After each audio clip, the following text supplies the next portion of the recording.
बंदी छोड़ सतगुरु रामपाल जी परमेश्वर जी की जय हो। परमपिता परमात्मा सारी सृष्टि के रचनहार कुल मालिक असंख्य ब्रह्मांडों के स्वामी जगत गुरु तीनों लोकों में प्रवेश करके सबका धारण पोषण करने वाले राजाधिराज आत्माधार नाथों के नाथ देवों के देव महादेव सर्वेश्वर महेश्वर मृत्युंजय अजरो अमर आदि अनादि सनातनी प्रभु जगत पिता जगदीश्वर श्री श्री 1008 की उपाधि के वास्तविक अधिकारी अकाल मूरत सौद स्वरूपी राम वासुदेव सर्वगतम ब्रह्म परम पूज्य प्रथम पूज्य परम संत परम पुरुष परम धनी परम दयालु सत्य कबीर हक्का कबीर अल्लाहु कबीर अल्लाहु अकबर बाखबर अल्लाह ताला जगत के तारणहार जगत के मुक्तिदाता जगत के जगन्नाथ हारे के सहारे हिंदुओं के राम मुसलमानों के अल्लाह सिखों के वाहिगुरु ईसाइयों के मसीह दया के सागर दया निधि करुणा के सागर करुणा निधि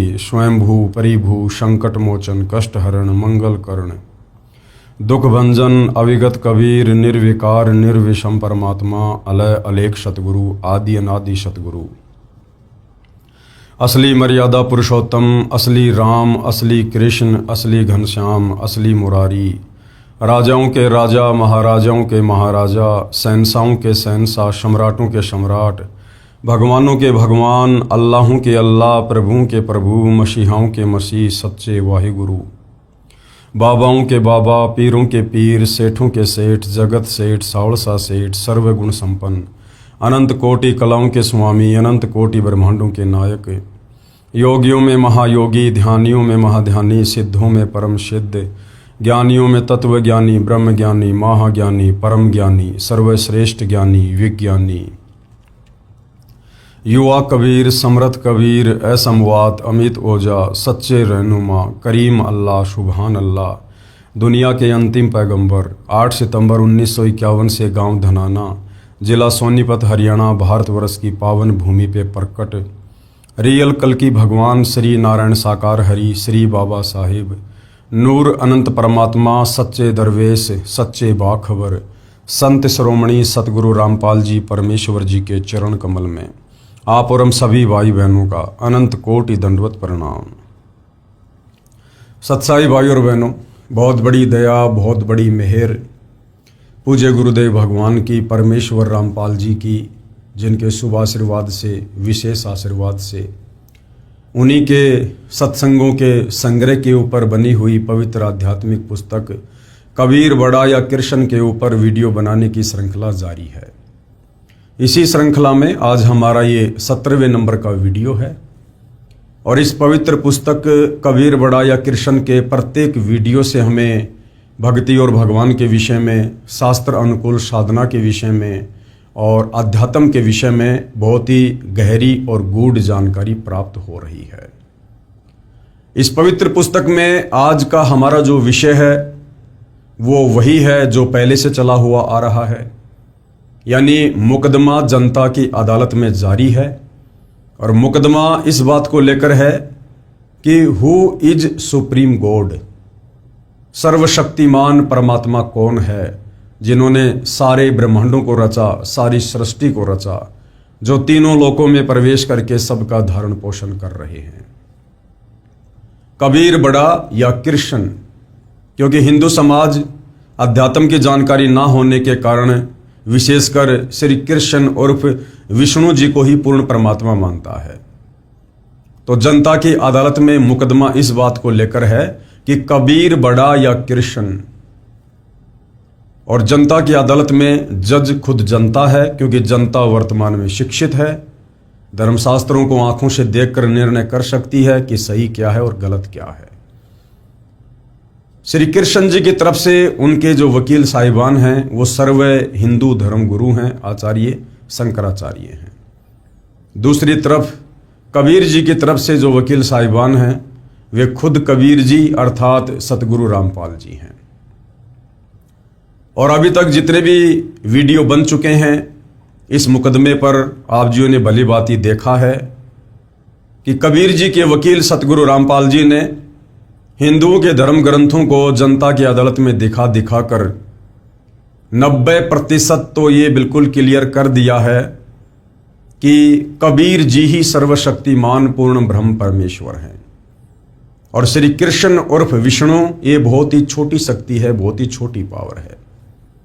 इस काल के 21 ब्रह्मांड में एक ब्रह्मांड के अंदर मात्र 3 लोकों में एक सतोगुण विभाग के मंत्री हैं, यानी एक ब्रह्मांड में भी कंप्लीट शासन श्री विष्णु जी का नहीं है।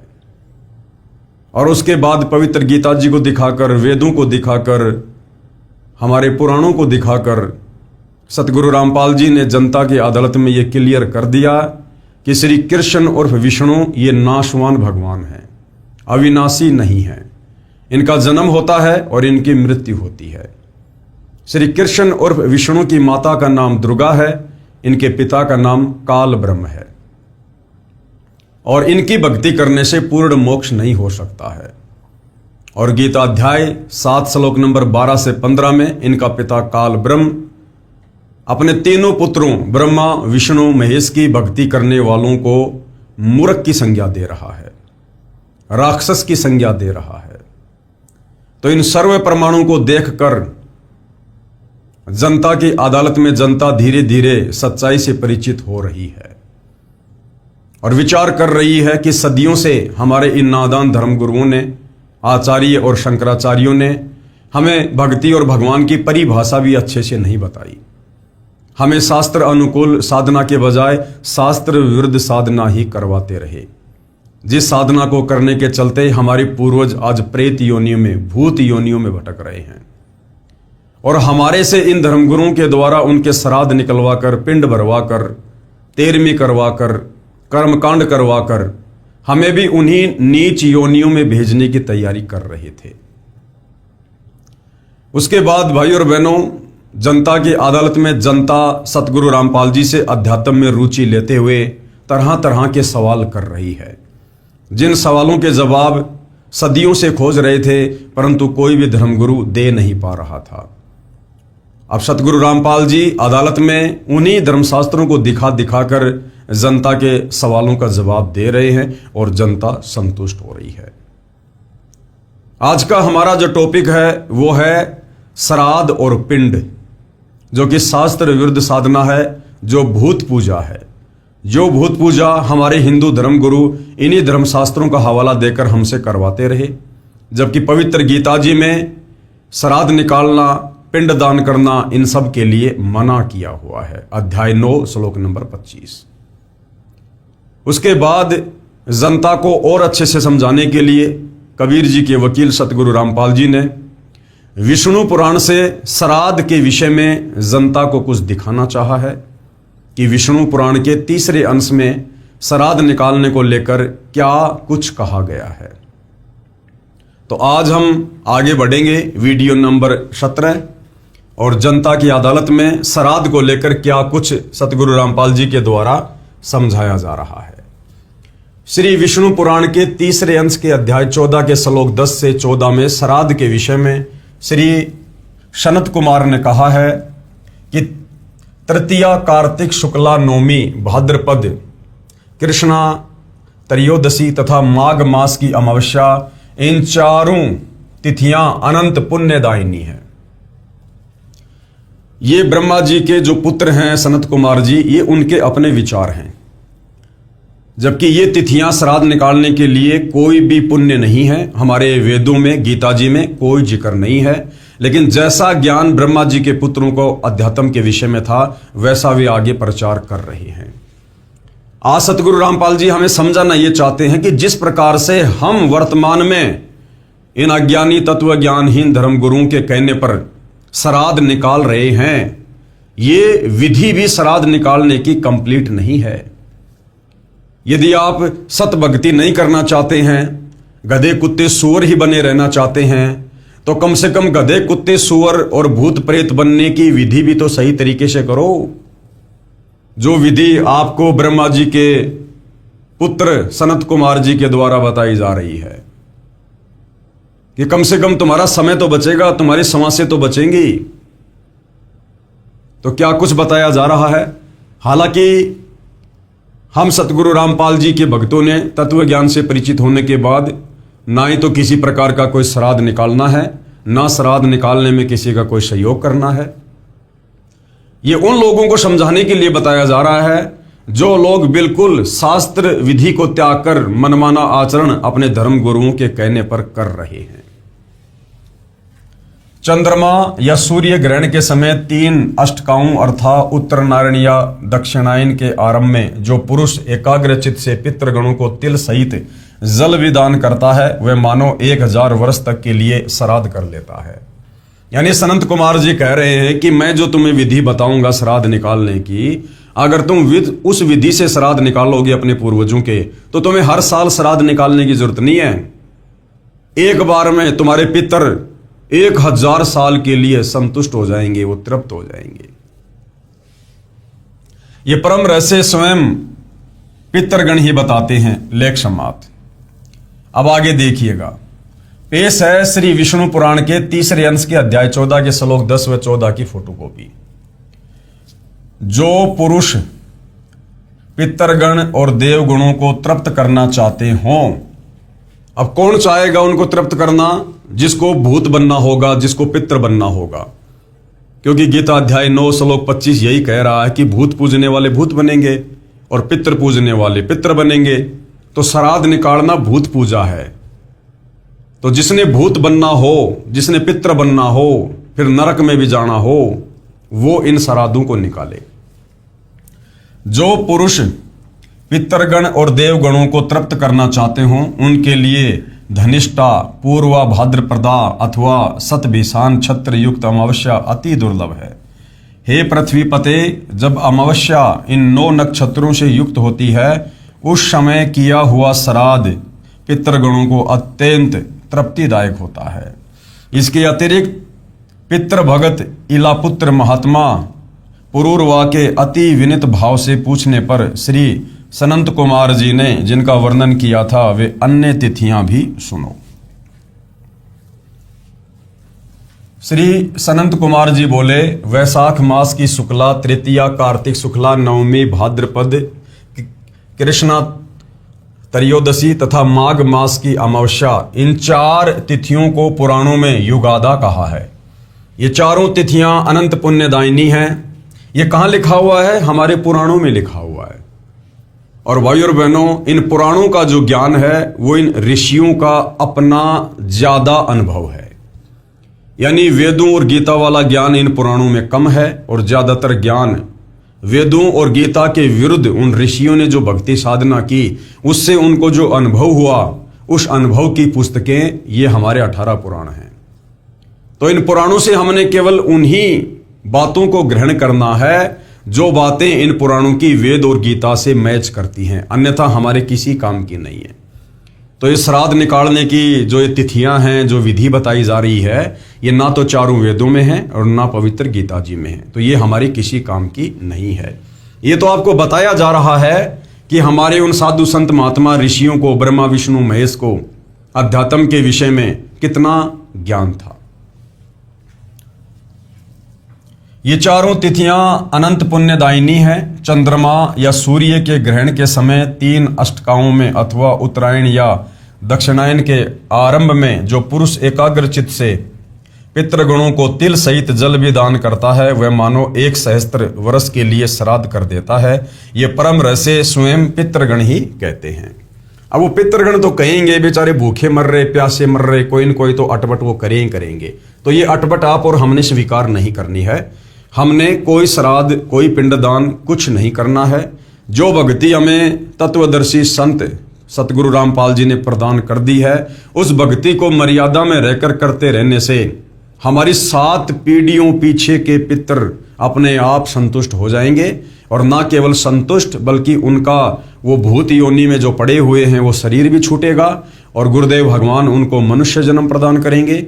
और मनुष्य जन्म प्रदान होगा तो परमेश्वर उनको अपनी शरण में लेकर सत भक्ति भी प्रदान करेंगे। विचार करें, उपरोक्त श्राद्ध विधि पितरों के द्वारा बताई गई है, न कि वेदोक्त या श्रीमद् भगवत गीता के आधार से। यानी श्राद्ध निकालने की जो उत्तम विधि बताई जा रही है ना, ये उन पितरों ने बताई है। ये हमारे वेदों में वर्णन नहीं है, ना गीता जी में वर्णन है। तो हमने इसको बिल्कुल भी स्वीकार नहीं करना है। श्री विष्णु पुराण के तीसरे अंश के अध्याय 16 के श्लोक 11 में लिखा है, शीर मेघ शफाना यदोष्ट्रा माविकमेव चय मार्ग चय माहिष चय वर्जेच्छा कर्माणी। इस श्लोक का हिंदी अनुवाद, एक खुर वालों का, उटनी का, भेड़ का, मृगी का तथा भैंस का दूध श्राद्ध कर्म में प्रयोग ना करें, काम में ना लाएं। ये इनकी अपनी अटपट है, साधु संत महात्माओं की, इन पितरों की, इन ऋषियों की। भाई और बहनों, ये हमें बताया जा रहा है, हमें समझाया जा रहा है कि इन पुराणों में ज्यादातर जो ज्ञान है वो इन ऋषियों का अपना अटपट वाला ज्ञान है। पेश है श्री विष्णु पुराण के तीसरे अंश के अध्याय 16 के श्लोक 11 की फोटोकॉपी। समीक्षा, वर्तमान सन 2014 तक सर्व व्यक्ति श्राद्धों में भैंस के दूध का ही प्रयोग कर रहे हैं, जो पुराण में वर्जित है। अब श्राद्धों में जो खीर बनाई जाती है वो ज्यादातर भैंस के दूध से बनाई जाती है, जबकि हमारे विष्णु पुराण में श्राद्धों के समय भैंस के दूध का प्रयोग करना बिल्कुल मना किया हुआ है। तो गुरुदेव भगवान कहना यह चाहते हैं कि नादानो, तुम इन धर्म गुरुओं के पीछे भ्रमित होकर सारी की सारी शास्त्र विरुद्ध साधना ही कर रहे हो। हालांकि यह विधि भी सर्वश्रेष्ठ नहीं है श्राद्ध निकालने की, जो हमारे ये पुराण बता रहे हैं, लेकिन वर्तमान में लोग वो भी नहीं कर रहे जो पुराण बता रहे हैं, उससे भी घटिया तरीके से शास्त्र विरुद्ध साधना कर रहे हैं, जिसके चलते वो सीधे प्रेत योनि में, भूत योनि में, लक 84 में जाते हैं, जिस कारण से उनके द्वारा किया गया श्राद्ध कर्म भी व्यर्थ हुआ। अर्थात जो श्राद्ध वर्तमान में लोग निकाल रहे हैं वो श्राद्ध करना या ना करना बिल्कुल बराबर है।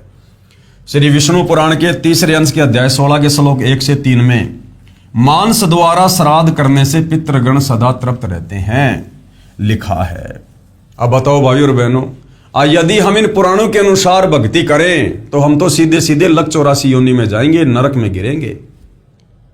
यही पुराण क्या कह रहे हैं कि श्राद्ध में यदि मांस पकाकर और यदि श्राद्ध निकाले जाएं तो पितृगण बड़े खुश होते हैं, बड़े तृप्त होते हैं।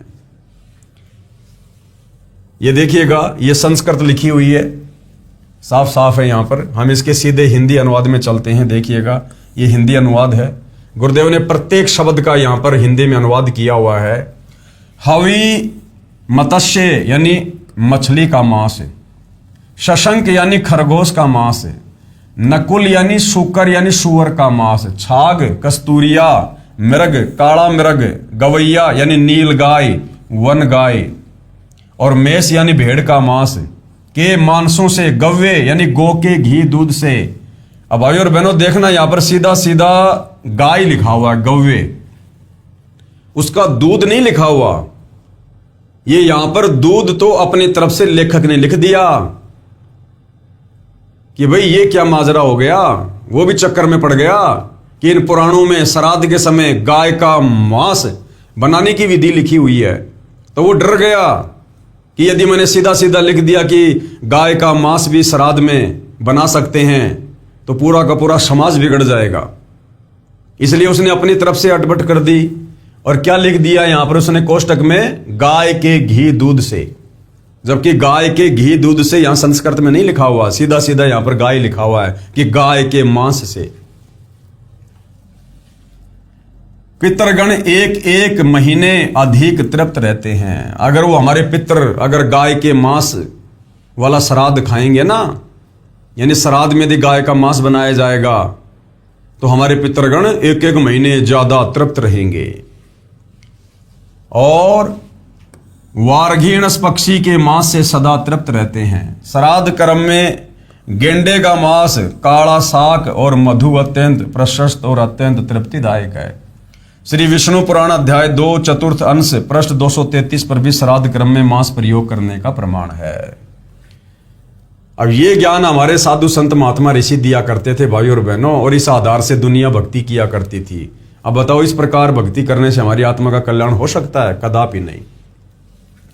पेश है श्री विष्णु पुराण के तीसरे अंश के अध्याय 16 के श्लोक 1 और 3 की फोटोकॉपी। ये देखिएगा, आप जियों के सामने है। ये विष्णु पुराण है, तीसरा अंश है, 16वां अध्याय है, और श्राद्ध कर्म में विहित और अविहित वस्तुओं का विचार, यानी श्राद्ध में किन किन वस्तुओं का प्रयोग करना चाहिए और किन किन वस्तुओं का प्रयोग नहीं करना चाहिए वो लिखा हुआ है। आरो बोले हवि मत्स्य सशक यानी खरगोश, नकुल शूकर, छाग कस्तूरिया मृग, कृष्ण मृग यानी काला हिरण, और गवैये यानी वन गाय, और मेष के मांस से तथा गव्वे यानी गाय के, यहां पर कोष्टक में अपनी तरफ से लिख दिया घी दूध से, पितृगुण कर्म से एक एक मास अधिक तृप्ति लाभ करते हैं, और वार्धिगणस पक्षी के मांस से सदा तृप्त रहते हैं। हे नरेश्वर, श्राद्ध क्रम में गेंडे का मांस, काला हिरण और शहद अत्यंत प्रशस्त और अत्यंत तृप्तिदायक है। यह विष्णु पुराण का लेख है जो सतगुरु रामपाल जी जनता की अदालत में जनता के समक्ष प्रस्तुत कर रहे हैं। समीक्षा, उपरोक्त पुराण के ज्ञान आदेश अनुसार श्राद्ध कर्म करने से पुण्य के स्थान पर पाप ही प्राप्त होगा। अब बताओ, यदि इन पुराणों के अनुसार भी श्राद्ध निकाले जाएं और इन जानवरों का मांस पकाया जाए तो भाई और बहनों, पुण्य के बजाय हम पाप के भागी बनेंगे, पाप के भागी। तो आप और हमने इन पुराणों के अनुसार भक्ति नहीं करनी है। ये पुराण इन ऋषियों का अपना अनुभव विशेष है। हमने चारों वेद और पवित्र गीता जी में जो भक्ति तत्वदर्शी संत निकाल कर दे, क्योंकि गीता अध्याय 4 श्लोक 34 में लिखा कि उस कंप्लीट आध्यात्मिक ज्ञान के लिए, पूर्ण परमेश्वर की भक्ति के लिए अर्जुन तू किसी तत्वदर्शी संत की खोज कर ले। उस तत्वदर्शी संत के बताए अनुसार भक्ति करेगा तो तेरी आत्मा का कल्याण होगा, अन्यथा तू भटकता रहेगा। तो वर्तमान में वह तत्वदर्शी संत सतगुरु रामपाल जी हैं, और सतगुरु रामपाल जी ने हमें सर्व धर्म शास्त्रों का अध्ययन करके जो शास्त्र अनुकूल सत भक्ति का पैकेज बना के दे दिया है, हमने उसी भक्ति को करना है, और उसी को करने से हमारी आत्मा का अंत में कल्याण होगा। क्या यह उपरोक्त मांस द्वारा श्राद्ध करने का आदेश अर्थात प्रावधान न्याय संगत है? बिल्कुल भी नहीं है। इसलिए पुराणों में वर्णित भक्ति विधि तथा पुण्य साधना कर्म शास्त्र विरुद्ध है, जो लाभ के स्थान पर हानिकारक है। विशेष, अब क्या कह रहे हैं परमात्मा जी? उपरोक्त श्लोक 1 और 2 के अनुवादकर्ता ने कुछ अनुवाद को घुमा कर लिखा है। मूल संस्कृत भाषा में स्पष्ट गाय का मांस श्राद्ध कर्म में प्रयोग करने को कहा गया है। हिंदी अनुवादकर्ता ने गौवे अर्थात गौ के मांस के स्थान पर कोष्टक में गाय के घी दूध से लिखा है। विचार करें, क्या हिंदू धर्म उपरोक्त मांस आहार को श्राद्ध कर्म में प्रयोग कर सकता है? क्या कोई भी हिंदू गाय को काटकर उसका मांस श्राद्ध में बना सकता है? आप कहोगे जी बिल्कुल नहीं बना सकते। तो भाई तुम्हारे पुराणों में तो लिखा है, तुम्हारे उन सनातनी ऋषियों ने लिखा है भाई, ये विष्णु पुराण श्री पाराशर ऋषि ने लिखा भाई। तो क्या तुम अपने उन सनातनी ऋषियों की आज्ञा का पालन नहीं करोगे? आप बिल्कुल भी नहीं कर पाओगे, क्योंकि ये टोटल शास्त्र विधि को त्याग के मनमाना आचरण है। अगर आपने इन पुराणों के अनुसार, उन सनातनी ऋषियों के कहे और लिखे अनुसार यदि आपने भक्ति की, तो आप सीधे सीधे लक 84 योनि में जाएंगे, नरक के भागी बनेंगे। इसलिए ऐसे श्राद्ध ना करके श्रद्धापूर्वक धार्मिक अनुष्ठान पूर्ण संत के बताए मार्ग से करना चाहिए। यानी जो गीता जी अध्याय 4 श्लोक 34 में तत्वदर्शी संत के मार्गदर्शन में भक्ति करने का निर्देश दिया गया है, हमने उसी विधि से भक्ति करनी चाहिए।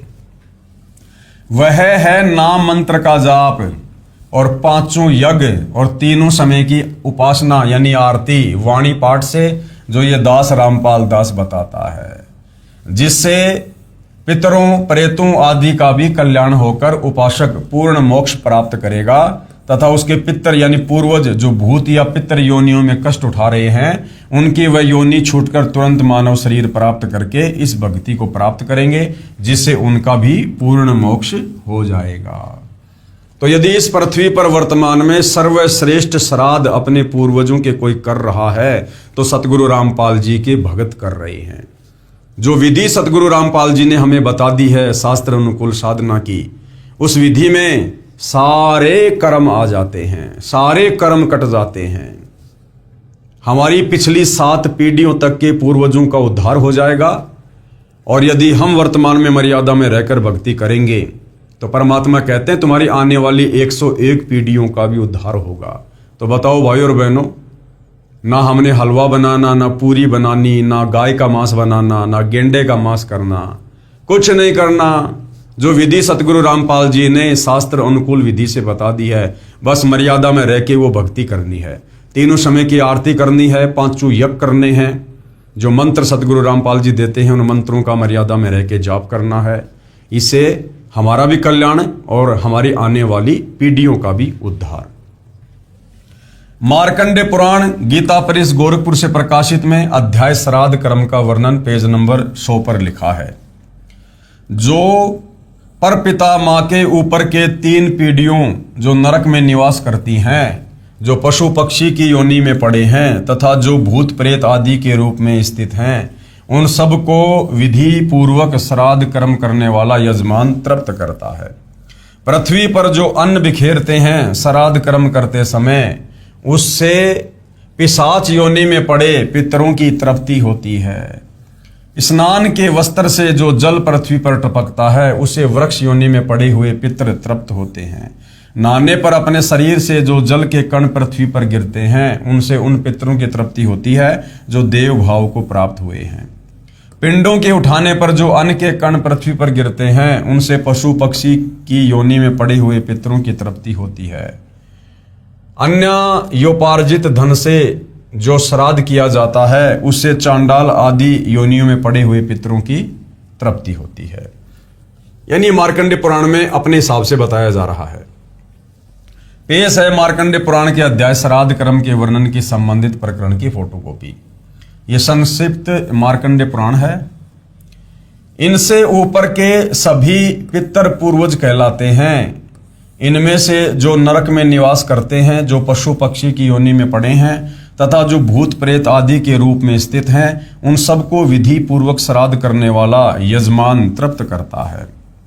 किस प्रकार तृप्त करता है यह बतलाता हूं, सुनो। मनुष्य पृथ्वी पर जो अन्न बिखेरते हैं, उसे पिशाच योनि में पड़े हुए पितरों की तृप्ति होती है। बेटा, स्नान के वस्त्र से जो जल पृथ्वी पर टपकता है, उससे वृक्ष योनि में पड़े हुए पितर तृप्त होते हैं। यानी विचार करने की बात है भाइयों और बहनों। इन हमारे नादान धर्म गुरुओं ने सदियों से शास्त्र विरुद्ध साधना करवाकर हमारे पूर्वजों को किन किन योनियों में डाल रखा है। कोई भूत बना फिर रहा है, कोई प्रेत बना फिर रहा है, कोई पितर बना फिर रहा है, कोई लक 84 में गधा कुत्ता शुअर बना फिर रहा है। और फिर उनकी तृप्ति के लिए हमसे शास्त्र विरुद्ध कर्मकांड करवा रहे हैं। हमें भी उन्हीं योनियों में भेजने की तैयारी कर रहे हैं।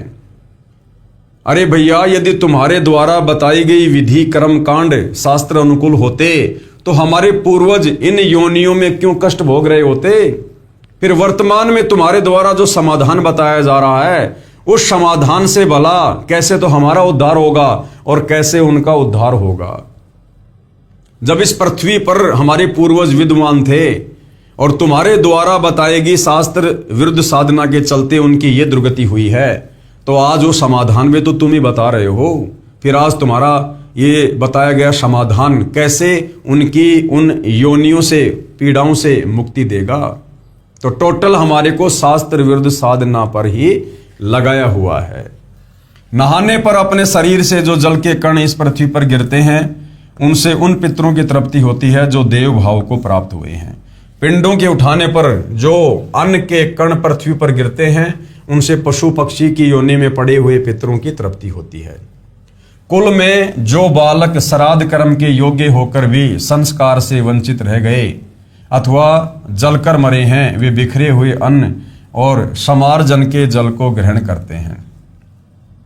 ब्राह्मण लोग भोजन करके जब हाथ मुंह धोते हैं और चरणों का प्रक्षालन करते हैं, उस जल से भी अनन्य पितरों की तृप्ति होती है। बेटा, उत्तम विधि से श्राद्ध करने वाले पुरुषों के अन्य पितर यदि दूसरी योनियों में चले गए हों, तो भी उन श्राद्ध से उन्हें बड़ी तृप्ति होती है।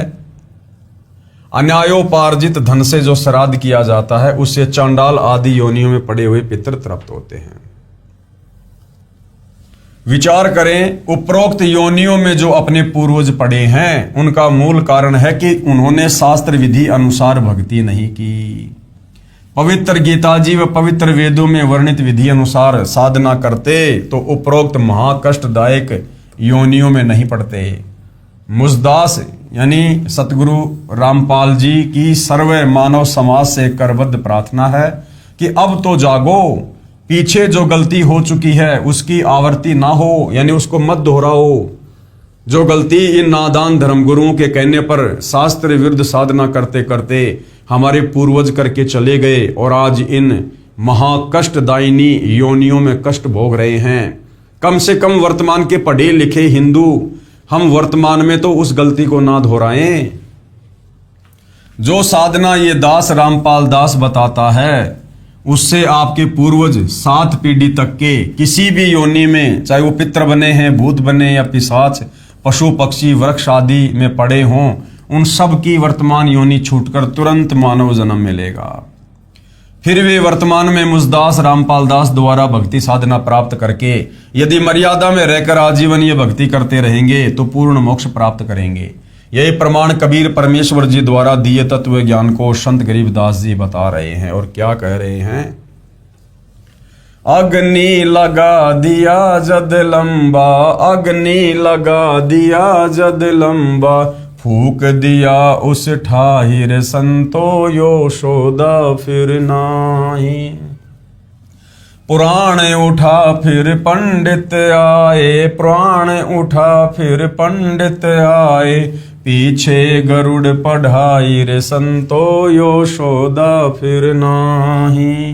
नर सेती फिर पशुआ कीजे, नर सेती फिर पशुआ कीजे, गद्दा बैल बनाई रे संतो यशोदा फिर नाही। 56 भोग कहाँ मन भोरे, 56 भोग कहाँ मन भोरे, कित कुरड़ी चरने जाई रे संतो यशोदा फिर नाही। प्रेत शिला पर जाय विराजे, प्रेत शिला पर जाय विराजे, पितरो पिंड भराई रे संतो यशोदा फिर नाही। बहुर सराद खान को आए, बहुर सराद खान को आए, काग भये कल माहिर संतो यशोदा फिर नाही।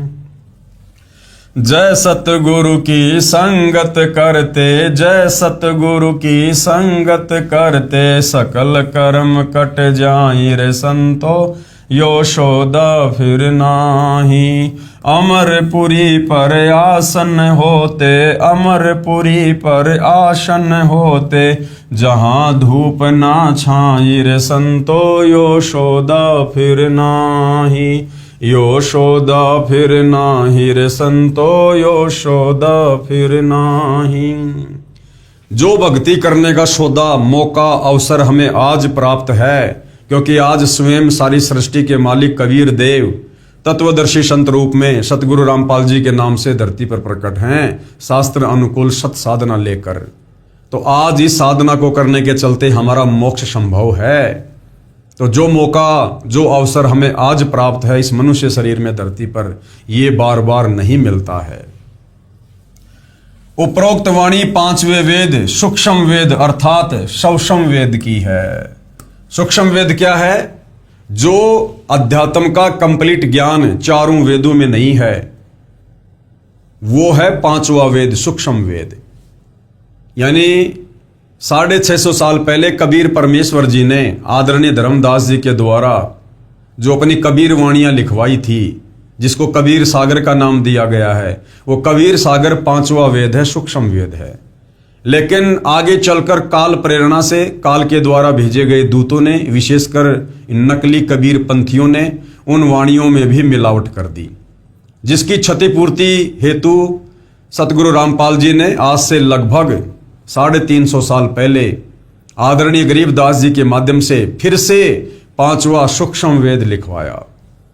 24,000 वाणियों युक्त वह सदग्रंथ, अमर ग्रंथ जो 5वां वेद है, सूक्ष्म वेद है, जिसमें कंप्लीट भक्ति का ज्ञान है। उपरोक्त वाणी पांचवें वेद सूक्ष्म अर्थात सप्तम वेद की है, जिसमें स्पष्ट किया है कि पितरों आदि के पिंडदान करते हुए अर्थात श्राद्ध कर्म करते करते भी पशु पक्षी व भूत प्रेत की योनियों में प्राणी पड़ते हैं। तो फिर वो श्राद्ध कर्म किस काम आया? भाई श्राद्ध करते करते भी जब हमारे पूर्वज उन प्रेत योनियों में पड़े हैं, भूत योनि में पड़े हैं, तो फिर वो श्राद्ध भी किस काम के? अर्थात टोटल शास्त्र विरुद्ध साधना। फिर कहा है कि यदि सतगुरु यानी तत्व ज्ञानदाता तत्वदर्शी संत का संग करते, अर्थात किसी तत्वदर्शी संत के बताए अनुसार शास्त्र अनुकूल भक्ति साधना करते, अर्थात उसके बताए अनुसार भक्ति साधना करते, तो सर्व कर्म नष्ट हो जाते। ना गधा बनना, ना कुत्ता बनना, ना सुअर बनना, ना प्रेत बनना, कुछ नहीं। न पशु बनते, न पक्षी बनते, न पितृ बनते, न प्रेत बनते। और क्या होता? सीधे सतधाम यानी शाश्वत स्थान पर चले जाते, सतलोक चले जाते, जहां जाने के पश्चात फिर लौटकर इस संसार में किसी भी योनि में नहीं आते। इस बात का प्रमाण गीता अध्याय 4 श्लोक 34, अध्याय 15 श्लोक 1 से 4 तथा श्लोक 16 और 17 में, तथा गीता जी अध्याय 18 श्लोक 62 में व गीता जी अध्याय 9 श्लोक 25 में है। पुराणों में लिखा है, जो ऋषि का अनुभव है, इन पुराणों में जो लिखा है ना, वो इन ऋषियों का अपना अनुभव है कि पितर धन देते हैं, पुत्र देते हैं, रोग नष्ट कर देते हैं, आदि आदि, जबकि वो पितर तो खुद ही बेचारे तड़फ रहे हैं, भूखे मर रहे हैं। विचार करें, पितर स्वयं भूखे प्यासे यमलोक नरक लोक में कष्ट उठाते हैं। अपनी भूख प्यास शांत करने के लिए आप जिसे श्राद्ध कर्म करने को भ्रमित ज्ञान के आधार से कहते हैं, तो वे आपको क्या सुखी कर देंगे? वो पितर बेचारे खुद उन पितर योनियों में दुखी हो रहे हैं, अपनी भूख प्यास शांत करवाने के लिए तुम्हारे से श्राद्ध निकलवाए जा रहे हैं। वो पितर भला तुम्हें क्या दे देंगे जो खुद अपनी भूख प्यास को भी शांत नहीं कर सकते? ये बात न्याय संगत नहीं है। अपने धर्मगुरु ये भी कहा करते हैं कि किस्मत लिखा ही प्राणी प्राप्त करते हैं, उसमें कोई परिवर्तन नहीं हो सकता। परंतु सच्चाई यह है कि यदि साधक यानी भगत पूर्ण परमात्मा की सत्य साधना करता है, तो परमात्मा को ही ये अधिकार है कि भाग्य से भिन्न भी दे सकता है। अन्य किसी देवी देव तथा पितर आदि को यह अधिकार नहीं है। ब्रह्मा विष्णु महेश काल और दुर्गा को भी यह अधिकार नहीं है कि जो प्रारब्ध, जो किस्मत परमात्मा ने जीव की बना दी है, उसमें किसी प्रकार का कोई चेंजमेंट कर दे। गीता अध्याय 7 श्लोक 12 से 15 तथा 20 से 23 में तो तीनों देवताओं श्री ब्रह्मा रजगुण, श्री विष्णु सतगुण तथा श्री शिव तमगुण की भक्ति करना भी निषेध बताया है। यानी गीता अध्याय 7 श्लोक नंबर 12 से 15 और 20 से 23 में तो श्री ब्रह्मा विष्णु महेश की पूजा करने को भी मना किया है। फिर भला इनकी भक्ति करने से हमें क्या लाभ हो सकते हैं? हिंदू ब्रह्म की साधना ना करके अन्य उपरोक्त देवताओं या अन्य देवताओं की पूजा करते हैं। ब्रह्म साधना क्या है? काल की साधना, जो चारों वेदों और गीता जी में केवल एक इस ब्रह्म की साधना लिखी हुई है। इसका मंत्र ओम है। तो जो हमारे हिंदू धर्म से जुड़े श्रद्धालु हैं, वो शास्त्रों से परिचित ना होने के कारण ब्रह्म साधना भी नहीं कर रहे। उससे नीचे ये जितने भी देवी देवता हैं, ब्रह्मा विष्णु महेश या अन्य देवी देवता, जिनकी भक्ति करने के लिए गीता जी मना कर रही है, उनकी भक्ति में हमारे धर्म गुरुओं ने हमें लगा रखा है। इनकी पूजा करने वालों को राक्षस स्वभाव को धारण किए हुए मनुष्यों में नीच दूषित कर्म करने वाले मूर्ख कहा है। किनकी साधना करने वाले को? ब्रह्म से नीचे देवी दुर्गा की साधना करने वालों को, ब्रह्मा विष्णु महेश की साधना करने वालों को, और अन्य भैरव भूत बेताल माई मसाणी इनकी भक्ति पूजा साधना करने वालों को गीता जी में इस ब्रह्म ने 4 गालियां दी हैं। आप जी विचार करें कि ये पितर कौन से खेत की मूली हैं? पितर साधना को धन पुत्र आदि दे देंगे, ये दूर की कौड़ी है। यानी हमारे को हमारे धर्म गुरुओं के द्वारा ये मूर्ख बनाया हुआ है कि यदि तुम श्राद्ध निकालोगे तो पितर तुम्हें बेटा दे देंगे, तुम्हें धन दे देंगे, तुम्हारे परिवार में ऐसे ऐसे सुख कर देंगे। जब ब्रह्मा विष्णु महेश को भी ये अधिकार नहीं है, तो फिर ये भूत प्रेत, इनको भला क्या अधिकार है कि ये हमारे भाग्य में कोई परिवर्तन कर सकें? कुछ नहीं कर सकते। परमेश्वर कबीर जी द्वारा श्राद्ध भ्रम का खंडन करना। एक समय काशी नगर बनारस में गंगा दरिया के घाट पर कुछ पंडित जी श्राद्धों के दिनों में अपने पितरों को जल दान करने के मकसद से गंगा के जल का लोटा भरकर पटरी पर खड़े होकर सुबह के समय सूर्य की ओर मुंह करके पृथ्वी पर लोटे वाला जल गिरा रहे थे। परमात्मा कबीर जी ने ये सब देखा तो जानना चाहा कि आप ये किस उद्देश्य से कर रहे हैं। अब मालिक तो जानी जान थे, अंतर्यामी थे, उनको तो सब पता था, लेकिन हम जो शास्त्र विरुद्ध साधना कर रहे होते हैं परमेश्वर ने उसका खंडन करना था। पंडितों ने बताया कि हम अपने पूर्वजों को जो पितृ बनकर स्वर्ग में निवास कर रहे हैं जल दान कर रहे हैं, यानी हम अपने पूर्वजों के पास में पानी भेज रहे हैं, ये जल हमारे पितरों को प्राप्त हो जाएगा। ये सुनकर परमेश्वर कबीर जी उन अंध श्रद्धा भक्ति करने वालों का अंधविश्वास समाप्त करने के लिए उसी गंगा नदी में घुटनों पानी खड़ा होकर दोनों हाथों से गंगा दरिया का जल सूर्य की ओर पटरी पर शीघ्र शीघ्र फेंकने लगे। उनको ऐसा करते देखकर सैकड़ों पंडित तथा सैकड़ों नागरिक इकट्ठा हो गए। पंडितों ने पूछा कि हे कबीर जी, आप ये कौन सी कर्मकांड की क्रिया कर रहे हो, इससे क्या लाभ होगा, ये तो कर्मकांड में लिखा ही नहीं है। कबीर जी ने उत्तर दिया कि यहां से 1.5 किलोमीटर दूर मेरी झोपड़ी के आगे मैंने एक बगीची लगा रखी है, उसकी सिंचाई के लिए क्रिया कर रहा हूं कि मेरे झोपड़ी के आगे मैंने जो बगीची लगा रखी है ना, मैं वहां पर पानी पहुंचा रहा हूं, ये जल मेरी बगीची की सिंचाई कर रहा है। ये सुनकर सभी पंडित हंसने लगे और बोले कि ये कभी संभव नहीं हो सकता, 1 मील दूर ये जल कैसे जाएगा, ये तो यही रेत में समा गया। कबीर जी ने कहा कि यदि आपके द्वारा गिराया गया जल करोड़ों मील दूर स्वर्ग में जा सकता है तो मेरे द्वारा गिराए जल को 1 मील जाने पर कौन सी आश्चर्य की बात है।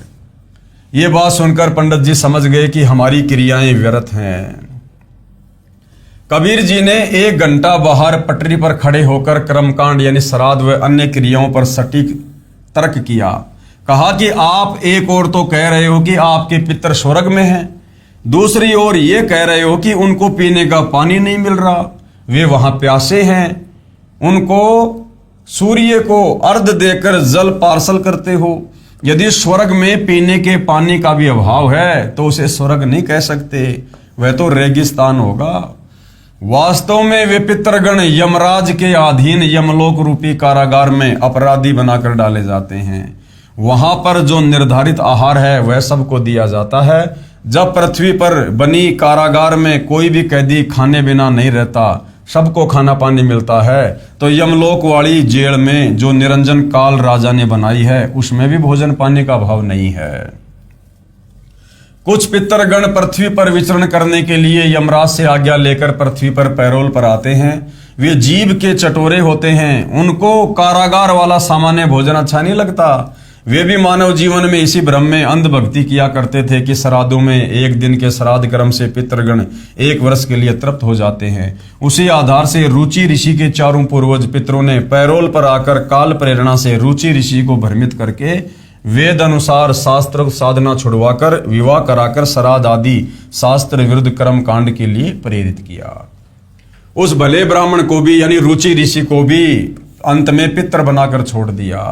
पृथ्वी पर आकर पितर रूपी भूत किसी व्यक्ति स्त्री पुरुष में प्रवेश करके भोजन का आनंद लेते हैं, अन्य के शरीर में प्रवेश करके भोजन खाते हैं। भोजन की सूक्ष्म वासना से उनका सूक्ष्म शरीर तृप्त हो जाता है।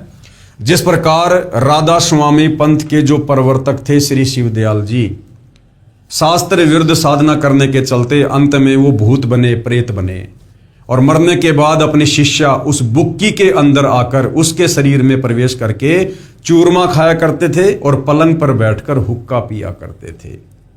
तो भाइयों और बहनों, सोचिए, जब राधा स्वामी पंथ का संचालक शिवदयाल जब भूत बना फिर रहा है तो वर्तमान में राधा स्वामी पंथ में जितने भी श्रद्धालु हैं उनकी क्या गति होगी। भोजन की सूक्ष्म वासना से उनका सूक्ष्म शरीर तृप्त होता है, लेकिन 1 वर्ष के लिए नहीं। यदि कोई पिता, दादा, दादी, माता आदि आदि किसी पशु के शरीर को प्राप्त है तो उनको कैसे तृप्ति होगी। उनको 10-15 किलोग्राम चारा खाने को चाहिए। कोई श्राद्ध करने वाला गुरु पुरोहित भूसा खाता देखा है? आवश्यक नहीं है कि सबके माता पिता दादा दादी आदि वो पितरी बने हों। कुछ के पशु पक्षी आदि अन्य योनियों को भी प्राप्त होते हैं। अब जिनके पूर्वज पशु योनि में पक्षी योनि में भटक रहे हैं, उनका तो श्राद्ध निकालना ही व्यर्थ है, बेकार है।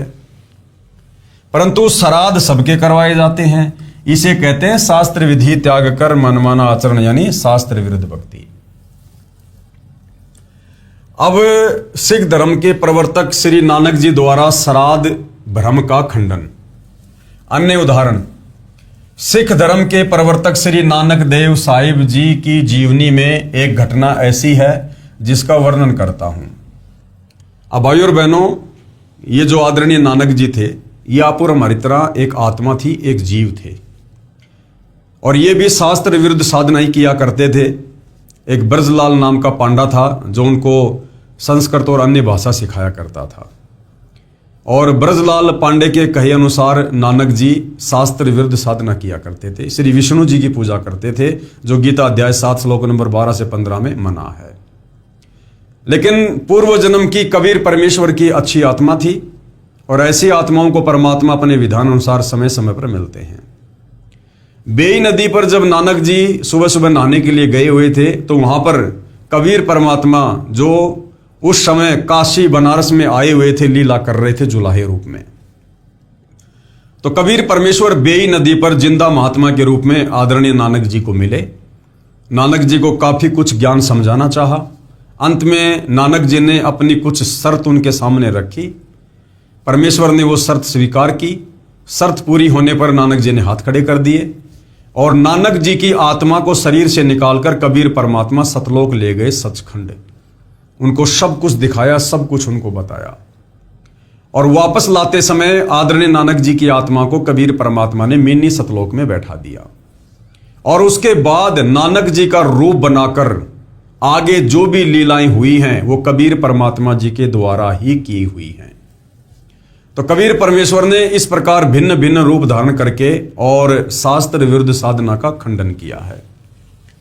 सिख धर्म के प्रवर्तक श्री नानक देव साहिब जी की जीवनी में एक घटना ऐसी है जिसका वर्णन करता हूं, जो पवित्र पुस्तक भाई बाले वाली जन्म साखी श्री नानक देव जी में लिखी है, जिसकी हेडिंग है आगे साखी दुनीचंद खतरी नाल हुई। संक्षिप्त प्रकरण इस प्रकार है। श्री नानक जी को परमात्मा यानी परम अक्षर ब्रह्म बेई नदी पर उस समय मिले थे जिस समय श्री नानक जी सुल्तानपुर शहर से सुबह के समय प्रतिदिन की तरह बेई नदी में स्नान करने के लिए गए हुए थे। अन्य नगरवासी भी स्नान कर रहे थे। उस समय परमेश्वर कबीर जी बाबा जिंदा के वेश में आए और श्री नानक जी के साथ दरिया में स्नान करने के बहाने प्रवेश हुए। अन्य उपस्थित व्यक्ति देख रहे थे। दोनों ने दरिया में डुबकी लगाई परंतु बाहर नहीं आए। दोनों को दरिया में डूबा हुआ मान लिया। परमेश्वर जी श्री नानक जी की आत्मा को लेकर शरीर को दूर जंगल में छोड़कर अपने साथ अपने निवास स्थान सतलोक यानी सचखंड में ले गए। 3 दिन तक काल ब्रह्म के 21 ब्रह्मांडों, अक्षर पुरुष के 7 संग ब्रह्मांडों तथा अपने सतलोक के असंख्य ब्रह्मांडों की स्थिति को आंखों दिखाया, यथार्थ आध्यात्मिक ज्ञान बताया तथा यथार्थ मोक्ष मंत्र सतनाम जो 2 अक्षर का है, जिसमें एक ओम मंत्र है, दूसरा गुप्त है जो उपदेशी को बताया जाता है, जिससे मुक्ति होना बताया।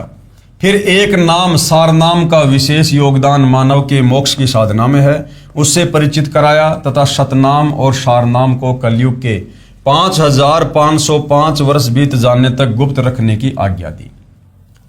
श्राद्ध पिंडदान आदि कर्मकांड को व्यर्थ बताया और स्वर्ग नरक को दिखाया। तीसरे दिन श्री नानक जी की आत्मा को शरीर में प्रवेश करके अंतर्ध्यान हो गए। अब तीसरे दिन भाई और बहनों, कबीर परमेश्वर स्वयं नानक जी के रूप में फिर लीला करने लगे। उन्होंने नानक जी के शरीर का इस्तेमाल नहीं किया, क्योंकि यह परमात्मा किसी के शरीर को माध्यम नहीं बनाता। नानक जी के शरीर को नष्ट कर दिया गया। यह परमेश्वर की अपनी लीला, अपना खेल है। वे चंद सेकंडों में ऐसा कर देते हैं। नानक जी को उन्होंने मिनी सतलोक में बैठा दिया क्योंकि अच्छी आत्मा थी, और नानक जी को वर्तमान इस भक्ति युग में जन्म देना था, क्योंकि ये जो वर्तमान का समय है ये कलयुग की पिछली पीढ़ी का समय है, मोक्ष का प्राइम टाइम है। इस समय आदरणीय नानक जी को कबीर परमेश्वर सतगुरु रामपाल जी ने मानव शरीर दे दिया होगा या आने वाले समय में देंगे, ये उनकी मौज, उनकी मर्जी।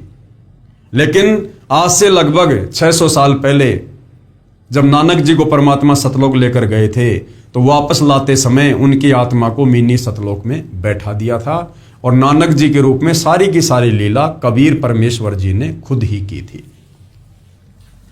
तीसरे दिन श्री नानक जी की आत्मा को शरीर में प्रवेश करके अंतर्ध्यान हो गए। उसके पश्चात श्री नानक जी ने अपने 2 शिष्यों भाई बाला तथा मर्दाना को साथ लेकर प्रभु से प्राप्त यथार्थ ज्ञान व आंखों देखी ऊपर के लोगों की व्यवस्था का प्रचार करने के मकसद से देश विदेश में 12 वर्ष तक भ्रमण किया। उसी दौरान लाहौर में एक धनी व्यक्ति दुनीचंद खत्री की प्रार्थना पर उनके घर गए। उस दिन सेठ दुनीचंद ने अपने पिताजी का श्राद्ध किया हुआ था। कई ब्राह्मणों को भोजन करवाया तथा वस्त्र व हजारों रुपए दक्षिणा दी थी। श्री नानक जी ने पूछा कि हे दुनीचंद, आज किस उपलक्ष्य में इतने पकवान बनाए हैं?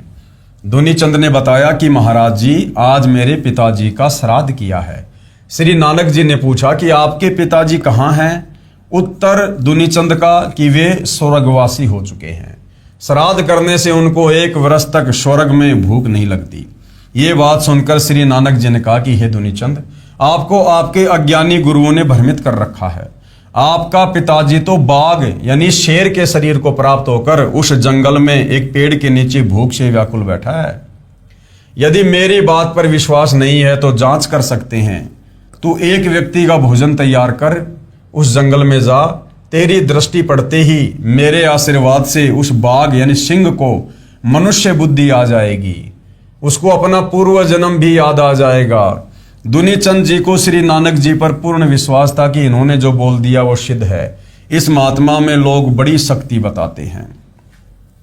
दुनीचंद सेठ एक व्यक्ति का भोजन जो श्राद्ध के बाद बचा था लेकर उस बताए हुए जंगल में उसी झाड़ के पास गया तो एक सिंह दिखाई दिया जो दुनीचंद की ओर कुत्ते की तरह दुम हिला हिलाकर भाव प्रकट करने लगा कि मैं कोई हानि नहीं करूंगा, आजा मेरे पास।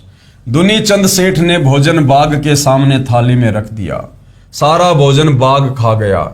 दुनीचंद ने पूछा कि हे पिताजी, आप तो बड़े धर्म कर्म किया करते थे, आप तो सदा शाकाहारी रहे थे, आपकी ये दशा कैसे हुई? श्री नानक महाराज जी की शक्ति से सिंह ने कहा कि बेटा, जब मेरे प्राण निकल रहे थे उसी समय साथ वाले मकान में मांस पकाया जा रहा था। उसकी गंध मेरे तक आई, मेरे मन में मांस खाने की इच्छा हुई, उसी समय मेरे प्राण निकल गए, जिस कारण से मुझे शेर का शरीर मिला। बहुत ही गहरी और शिक्षाप्रद बात है।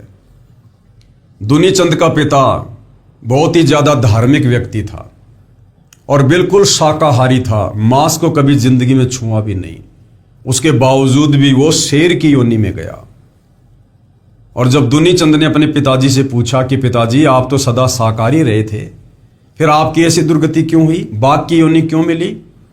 तो उसने बताया, बेटा, जब मेरे प्राण निकल रहे थे, मेरा शरीर छूट रहा था, तो अंत समय में अपने पड़ोस में एक मुसलमान के घर में मांस पक रहा था और उस मांस की जो महक थी वो मेरे नाक तक आई और मेरे मन में भी वो मांस खाने की जरा सी इच्छा प्रकट हुई। उसी समय मेरे प्राण निकल गए। और कहते हैं, जहां आशा तां बाशा होई और अंत काल सुमरियो सोई। यानी मरते समय इंसान की जिस भी वस्तु में जरा भी इच्छा रह जाएगी इस काल के लोक में, यहाँ की किसी भी व्यवस्था में, किसी भी वस्तु में, वापस उसको उसी योनि में यानी वहीं पर उसको जन्म दिया जाएगा। तो भाई और बहनों, आप और हमें जो तत्व ज्ञान दिया जा रहा है परमेश्वर रामपाल जी के द्वारा, जो ये कथाएं बताई जा रही हैं, ये हमारे टाइम पास के लिए नहीं बताई जा रही हैं, कोई मनोरंजन के लिए नहीं है। हमें इनसे शिक्षा मिले और हम ऐसी गलती करने से बचें। और समय रहते हमने इस तत्व ज्ञान से, तत्व ज्ञान रूपी हथियार से हमने हमारे सारे के सारे बंधनों को काट देना है। हमने प्रतिदिन अपने गुरुदेव भगवान के चरणों में बैठकर दरबार साहिब में हमने विचार करना है कि यहां मेरी इच्छा बेटा में, बेटी में, पोता में, पोती में, कार में, कोठी में, संपत्ति में या किसी वस्तु में तो नहीं है। और जिस समय हम गुरुदेव के चरणों में बैठकर ये थोड़ा विचार करेंगे, चिंतन करेंगे, तो ऑटोमेटिक हमारे सामने वो चीजें आ जाएंगी जो अभी हमारे बंधन का कारण है। उसके बाद हमने उन बंधनों को काटने का प्रयास करना है गुरुदेव के ज्ञान आधार से, कि मैं तो मोक्ष प्राप्ति के लिए भक्ति कर रहा हूं, इतना कुर्बान हूं, इतना संघर्ष कर रहा हूं, और यदि मेरा मोक्ष ही नहीं हुआ तो क्या फायदा फिर इतने संघर्ष का, इतनी भक्ति का, इतनी कुर्बानी का। यदि हमारा टारगेट सतलोक जाना है तो सतलोक जाने के मार्ग में जो जो बाधा है उसको हमने इसी शरीर में रहते सहते इस तत्व ज्ञान को आधार बनाकर समाप्त करना है। तो भाइयों और बहनों, आप और हम जितने भी परम पूज्य परमेश्वर सतगुरु रामपाल जी के भगत हैं, जिनका लक्ष्य मोक्ष प्राप्ति हो चुका है, विशेषकर साध संगत का, तो आप और हम भगत भाई बहनों ने इस प्रकार से चिंतन मनन अवश्य करना चाहिए। ये प्रतिदिन हमारी एक रिहर्सल होनी चाहिए। दिन में जब भी समय मिले या रात्रि के समय सोने से पहले, अब तो हर साध संगत वालों के घरों पर गुरुदेव भगवान के बेड लगे हैं।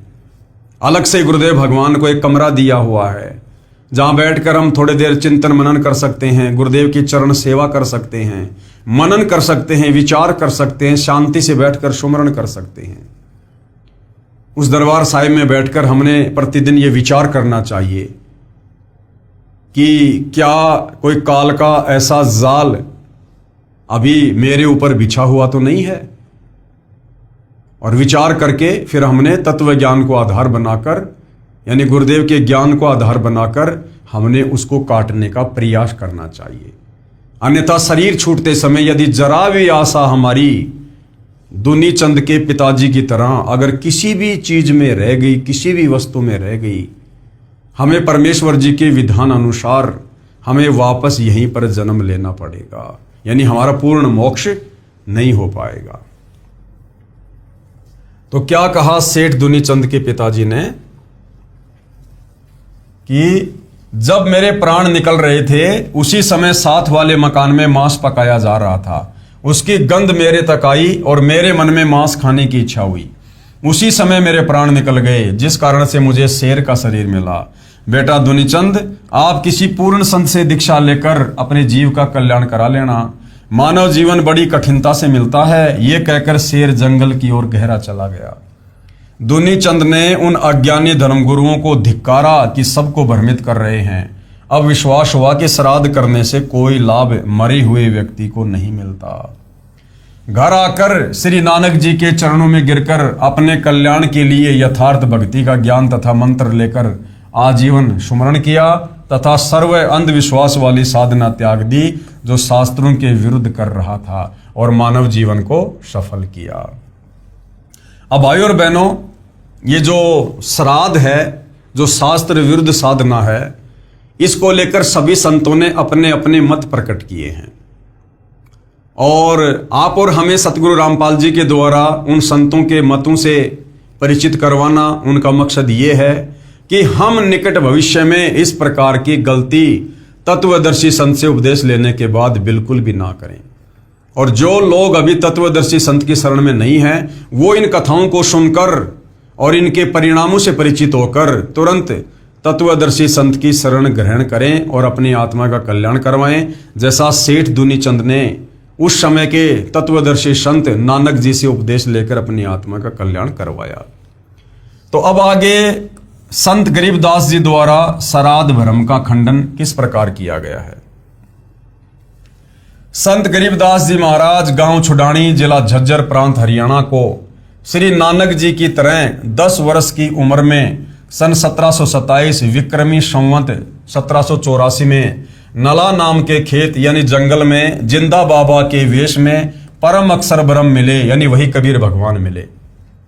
उस समय छुडानी गांव के 10-12 व्यक्तियों ने बाबा जिंदा को देखा और बातें की। अन्य व्यक्ति अपने अपने कार्यों में लग गए। बालक गरीबदास जी की आत्मा को निकालकर परमात्मा सतलोक ले गए। ऊपर के सब लोकों का अवलोकन करवाकर सर्व यथार्थ आध्यात्मिक ज्ञान बताकर लगभग 8-9 घंटे बाद वापस शरीर में प्रविष्ट कर दिया। बालक गरीबदास जी को मरा हुआ जानकर चिता पर रख दिया गया था। अग्नि लगाने वाले थे। उसी समय संत गरीबदास जी उठकर घर की ओर चल पड़े। परमेश्वर कबीर जी ने उनको यथार्थ भक्ति ज्ञान दिया। उनके बहुत सारे शिष्य हुए। गांव छुडानी के एक भगत को संत गरीबदास जी की बात पर विश्वास नहीं था कि श्राद्ध कराया हुआ मृतक को नहीं मिलता है। श्राद्ध के दिनों में उस भगत के दोनों माता पिता के श्राद्ध लगातार 2 दिन किए गए। पहले दिन माता जी का और अगले दिन उसके पिताजी का। संत गरीबदास जी ने कहा कि हे भगत, आपके माता पिता तो तुम्हारे खेत की जोड़ी, जिसे ग्रामीण भाषा में लेट यानी छोटा तालाब जोड़ी कहते हैं, वहां पर भूखे रो रहे हैं। आप 2 व्यक्तियों का भोजन लेकर मेरे साथ चलो। वह भगत अति शीघ्र अपने पिता के श्राद्ध से बची खीर व रोटी 2 व्यक्तियों की लेकर संत गरीबदास जी के साथ गया। उनके खेत में बनी जोड़ी से लगभग 200 फुट दूर खड़े होकर संत गरीबदास जी ने आवाज लगाई कि हे फतेह सिंह तथा दया कौर, काल्पनिक नाम, आओ, आपका पुत्र आपके लिए भोजन लाया है। उसी समय गीदड़ तथा गीदड़ी झाड़ियों से बाहर निकले। पहले तो ऊपर को मुख करके चिल्लाए, फिर दौड़े दौड़े संत गरीबदास जी के पास आए। दोनों के सामने खीर रोटी रख दी। शीघ्र शीघ्र खाकर दौड़ गए। उस दिन उस भ्रमित भगत का अज्ञान भंग हुआ। वह प्रतिदिन 2 व्यक्तियों का भोजन जैसा भी घर पर बनता था, एक समय उस जोड़ी की झाड़ियों में रख देता। प्रतिदिन वे दोनों जानवर भोजन खा जाते। कुछ वर्ष पश्चात उनकी मृत्यु हो गई। ये देखकर भी अन्य गांव वाले तो उस भगत का मजाक करते थे कि तेरे को गरीबू यानी संत गरीबदास जी को गांव के लोग गरीबा, गरीबू आदि आदि अपभ्रंश नामों से पुकारा करते थे। क्योंकि भाई और बहनों, ये यहाँ की रीत है कि घर का जोगी जोगना, बाहर का जोगी सिद्ध, यानी दीपक तले हमेशा अंधेरा ही रहता है। किसी भी संत महात्मा को उसके शरीर छोड़ने के बाद ही लोग भगवान मानकर पूजते हैं। उनके रहते सहते उनसे लाभ नहीं उठा पाते हैं। तो इसी प्रकार से आदरणीय गरीबदास जी का नाम गांव वालों ने बिगाड़ रखा था और इस प्रकार से वो उस भगत को कहने लगे कि तेरे को तो इस गरीबों ने बहका दिया है, तू श्राद्ध नहीं करता, बड़ी हानि हो जाएगी। परंतु भगत को अटल विश्वास हो चुका था और आजीवन मर्यादा में रहकर साधना करके जीवन सफल किया। जीवन में कोई हानि नहीं हुई, अपितु अद्भुत लाभ हुए। धनी हो गया, सैकड़ों गाय मोल ले ली, बड़ी हवेली कोठी बना ली और कुछ वर्ष पश्चात बच्चों ने भी दीक्षा ले ली और सुखी जीवन जिया। आगे इस श्राद्ध की जो शास्त्र विरुद्ध साधना है, इसके खंडन को लेकर सतगुरु रामपाल जी ने भी अपना मत प्रकट किया है, जो घटना उनके समक्ष घटित हुई। लेखक यानी इस पवित्र पुस्तक कबीर बड़ाया कृष्ण के जो लेखक हैं सतगुरु रामपाल जी, उनके द्वारा भी श्राद्ध भ्रम का खंडन किया गया है और सत्य कथा बता रहे हैं। मेरे पूज्य गुरुदेव आदरणीय रामदेवानंद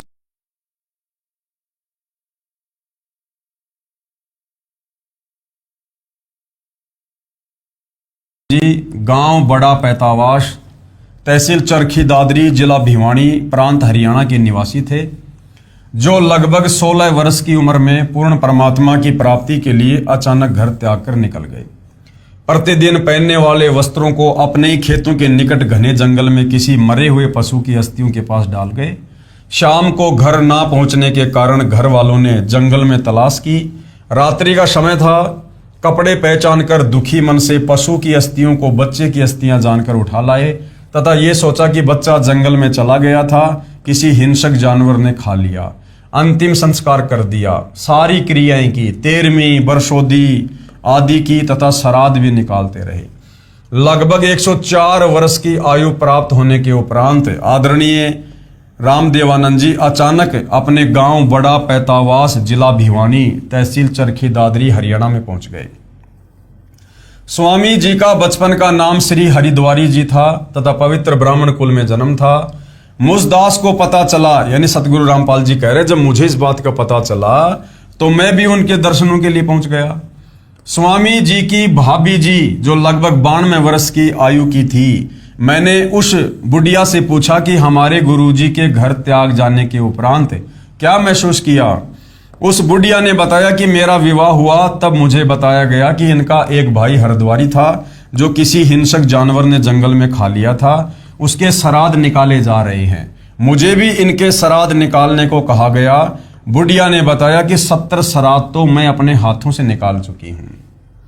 यानी आदरणीय रामदेवानंद जी जिंदा हैं और ये नादान धर्म गुरु उनके श्राद्ध निकलवा रहे थे।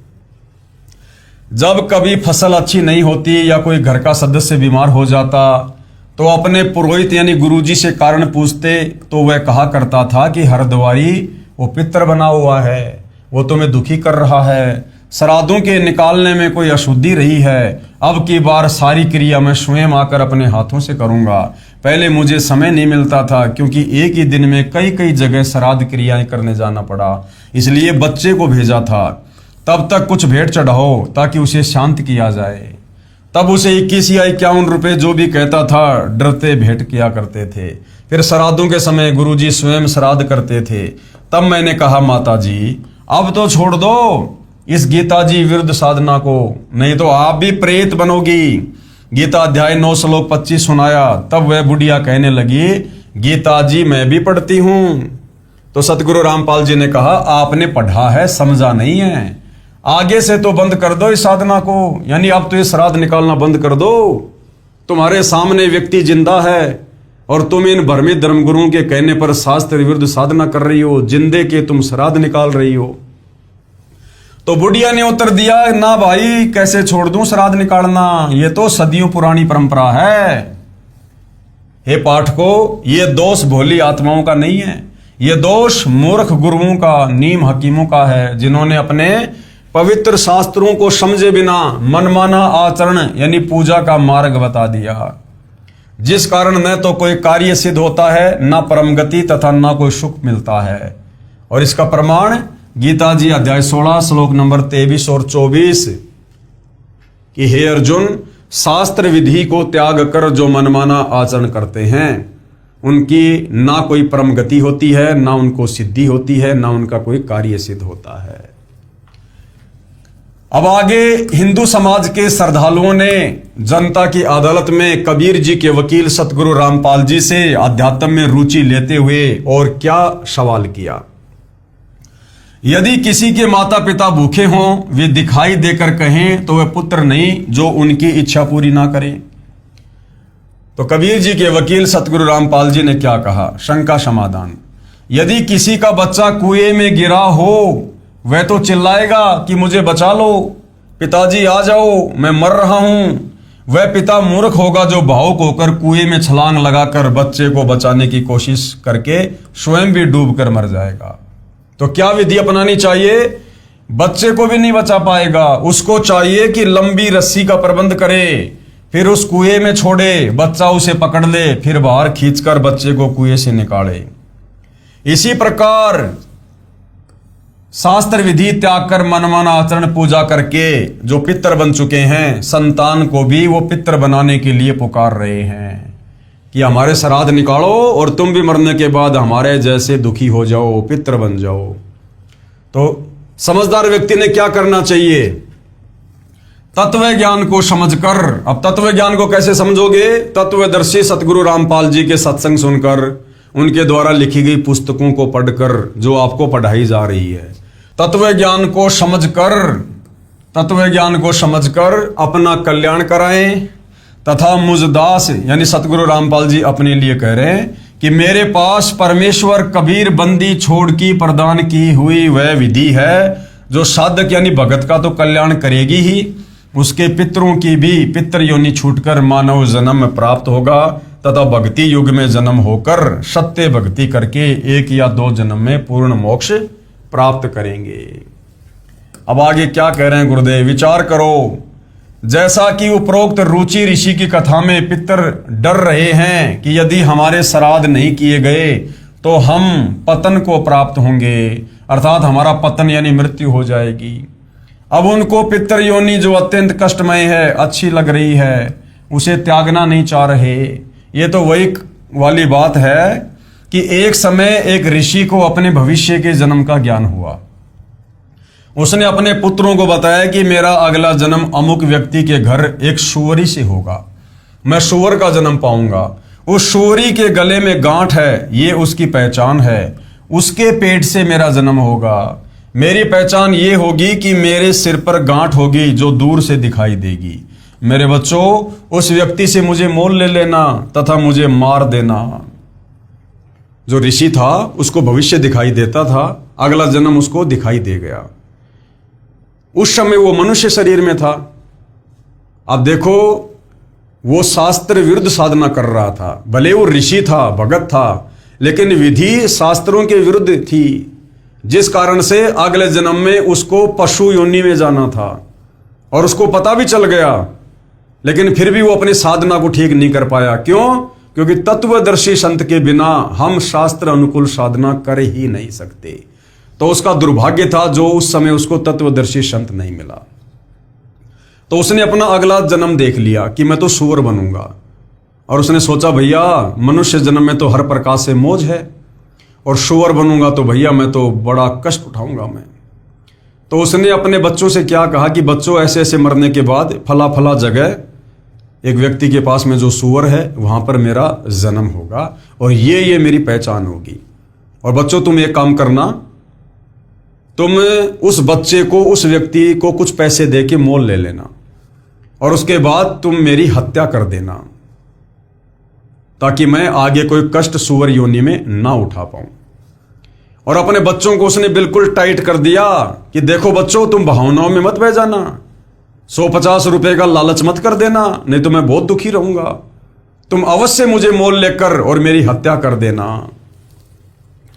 मेरी पहचान ये होगी कि मेरे सिर पर गांठ होगी जो दूर से दिखाई देगी। मेरे बच्चों, उस व्यक्ति से मुझे मोल ले लेना तथा मुझे मार देना, मेरी गति कर देना। बच्चों ने कहा, बहुत अच्छा पिताजी। ऋषि ने फिर आंखों में पानी भरकर कहा कि बच्चों, कहीं लालचवश मुझे मोल ना लो और मुझे तुम मारो नहीं। ये कार्य तुम अवश्य करना, नहीं तो मैं सूअर योनि में महाकष्ट उठाऊंगा। बच्चों ने पूर्ण विश्वास दिलाया कि पिताजी, हम आपको मोल लेकर अवश्य आपकी गति कर देंगे। उसके पश्चात कुछ दिनों में उस ऋषि का देहांत हो गया। उसी व्यक्ति के घर पर उसी गले में गांठ वाली सूरी के वही सिर पर गांठ वाला बच्चा भी अन्य बच्चों के साथ उत्पन्न हुआ। उस ऋषि के बच्चों ने वह सूरी का बच्चा मोल ले लिया, तब उसे मारने लगे। उसी समय वह बच्चा बोला, अब काल प्रेरणा से, क्योंकि भाइयों और बहनों, ये बहुत सारे खेल होते हैं यहाँ पर। ये काल भी अपने स्तर पर खेल खेलता है और परमात्मा भी अपने स्तर पर खेल खेलता है। उसी समय वह बच्चा बोला, बेटा मुझे मत मारो, मेरा जीवन नष्ट करके तुम्हें क्या मिलेगा। तब उस ऋषि के पूर्व जन्म के बेटों ने कहा कि पिताजी, आप ही ने तो कहा था। तब वह सूअर के बच्चे रूप में ऋषि बोला कि मैं आपके सामने हाथ जोड़ता हूं, मुझे मत मारो। मेरे भाइयों, अन्य सूअर के बच्चों के साथ मेरा दिल लगा हुआ है, मुझे बख्श दो। बच्चों ने वह बच्चा छोड़ दिया और मारा नहीं। कहने का मतलब भाइयों और बहनों, ये कथा हमें शिक्षा देती है कि ये जो मोह ममता है ना, विष्णु जी के सतोगुण के कारण, ये जिस प्रकार से मनुष्य योनि में हमारी अपने माता पिता के प्रति, अपने बच्चों के प्रति होती है, ठीक उसी प्रकार अन्य योनियों में, उन पशु पक्षी की योनियों में अपने बच्चों के प्रति होती है। और हमें गुरुदेव ने यह तत्व ज्ञान इसीलिए दिया है कि भैया, अगर इस काल के जाल से बाहर निकलना है, 21 ब्रह्मांड से बाहर निकलना है, तो आपने इस तत्व ज्ञान को आधार बनाकर ही काल के इन बेड़ियों को काटना पड़ेगा। अन्यथा ये काल तुम्हें यहां से कभी नहीं जाने देगा। इन तीनों गुणों के प्रभाव से, रजगुण ब्रह्मा, सतगुण विष्णु, तम गुण शंकर, इन तीनों गुणों के प्रभाव से तुम्हें यहां पर हर योनि में इसी प्रकार से बांध के रखेगा। जिस प्रकार आज तुम मनुष्य योनि में मगन हो, इसी प्रकार कल को जब सूअर बनोगे, कुत्ते बनोगे, गधे बनोगे, गंदी नाली के कीड़े बन जाओगे, तो भी अपने बच्चों में इसी प्रकार से प्यार प्रेम रहेगा। वो गंदी नाली का कीड़ा भी मरना नहीं चाहता है, मरने को बहुत ज्यादा बुरा मानता है, उस कीट योनि को सर्वश्रेष्ठ योनि मानता है। एक कुत्ते की योनि प्राप्त करके भाइयों और बहनों, आज हम मनुष्य जन्म में देख रहे हो कितना दुखी रहता है। खाज लग जाती है, कीड़े पड़ जाते हैं, एक्सीडेंट हो जाता है, पैर टूट जाता है, सारा दिन भूखा प्यासा गर्मी बरसात सर्दी हर प्रकार से कष्ट उठाता है। खाने को रोटी नहीं मिलती तो कहीं बाहर जाकर गोबर खाता है, लैट्रिन खाता है। लेकिन भाई और बहनों, उस कुत्ते की योनि में मां कष्ट भोग रहा वो प्राणी भी मरना नहीं चाहता। उसे भी अपने शरीर से उतना ही प्यार और प्रेम है, अपने बच्चों से, अपने परिवार से उतना ही प्यार और प्रेम है जितना आज मनुष्य योनि में आप और हमें है।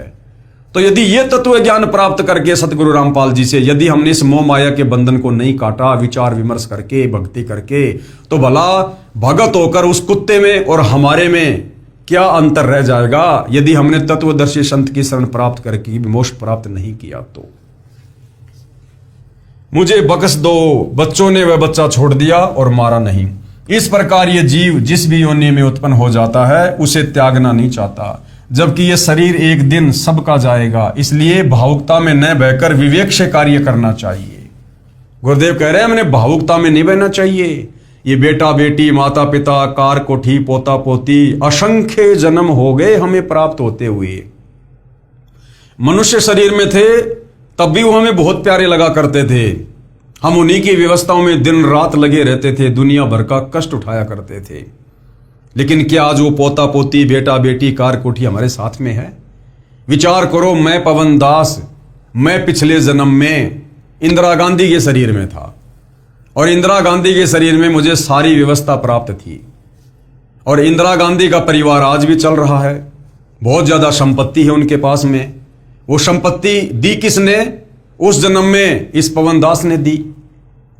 और आज मेरा जन्म एक सामान्य परिवार में है और यदि मुझे पता चल जाए इस बात का कि उस समय मैं इंदिरा गांधी के शरीर में था और आज जो गांधी परिवार सुख भोग रहा है वो मेरे द्वारा दी गई संपत्ति है, और मैं यदि आज मांगने जाऊं तो मुझे वो राहुल गांधी, प्रियंका गांधी या सोनिया गांधी एक सुई की नोक भी नहीं दे सकती, सुई की नोक भी। तो ये काल इस प्रकार से हमारे साथ में धोखा करता है। इसलिए गुरुदेव भगवान कह रहे हैं कि भावुकता में आकर कोई फैसला नहीं लेना चाहिए, कोई काम नहीं करना चाहिए। यानी अब ये तत्व ज्ञान प्राप्त होने के बाद हमने भाई और बहनों इस मोह माया के बंधन को काटना होगा कि भैया यह सब काल का जाल है, सब यहां पर काल आहार है और इस काल ने अपने स्वार्थ के लिए, अपने भोजन के लिए हम सबको यहां पर अपने तीनों पुत्रों के माध्यम से उनको एक एक गुण से युक्त करके, रजगुण से ब्रह्मा को, सतगुण से विष्णु को, तमगुण से शंकर को, आप और हमें केवल यहां पर फंसाया हुआ है और सब जीव यहां पर अपना अपना कर्म भोग रहे हैं। यदि कोई किसी के घर में माता पिता, बेटा बेटी, पोता पोती बनकर आता है तो वो अपने पूर्व जन्म के संस्कारों को पूरा करने के लिए ही आता है। मरने के बाद वो बेटा कहाँ, बेटी कहाँ, पति कहाँ, पत्नी कहाँ, सब अपने अपने कर्म भोग रहे होंगे। एक लेवा एक देवा दूतम, कोई किसी का पिता निपुतम, ऋण संबंध जुड़े सब नाता, अंत समय सब बारा बाटा। तो हमने इस तत्व ज्ञान को प्राप्त करके इन झूठे रिश्ते नातों के बंधन में ना बंध कर केवल अपनी जिम्मेदारियों तक सीमित रहना है कि माता पिता के प्रति बेटा बेटी की क्या जिम्मेदारी है और बेटा बेटी की माता पिता के प्रति क्या जिम्मेदारी है, एक पति की अपने पति के प्रति और पति की अपने पत्नी के प्रति क्या जिम्मेदारी है। केवल हमने उन जिम्मेदारियों का निर्वाह करना है प्यार प्रेम के साथ में। हमने तत्व ज्ञानहीन लोगों की तरह मोह माया के चक्कर में पड़कर उनमें फंसे नहीं रहना है। असली आनंद, असली सुख हमने उन रिश्तों में नहीं बल्कि हमने परमेश्वर की भक्ति में ढूंढना है, परमेश्वर की भक्ति से प्राप्त करना है और इस प्रकार से हमने अपनी आत्मा का कल्याण करवाना है। ये दास यानी गुरुदेव अपने लिए कह रहे हैं कि आपको जो साधना बताएगा उससे आम के आम और गुठलियों के दाम भी मिलेंगे। यानी जब तक जिएंगे हमें यहां भी पूर्ण लाभ मिलेगा, किसी वस्तु का कोई अभाव नहीं रहने देंगे गुरुदेव, और मरने के बाद फिर हमारा परलोक भी सुखी होगा, यानी हमारा पूर्ण मोक्ष भी होगा।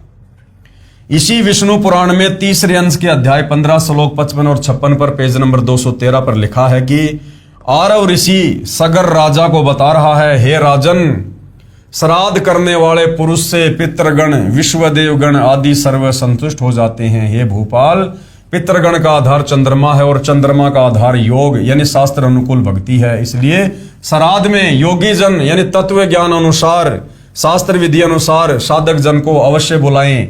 यदि श्राद्ध में 1000 ब्राह्मण भोजन कर रहे हों, उनके सामने एक योगी यानी शास्त्र अनुकूल साधक भी हो तो वह उन 1000 ब्राह्मणों का भी उद्धार कर देता है। तथा यजमान का भी उद्धार कर देता है। पितरों का उद्धार का अर्थ है कि पितरों की योनि छूटकर मानव शरीर मिलेगा।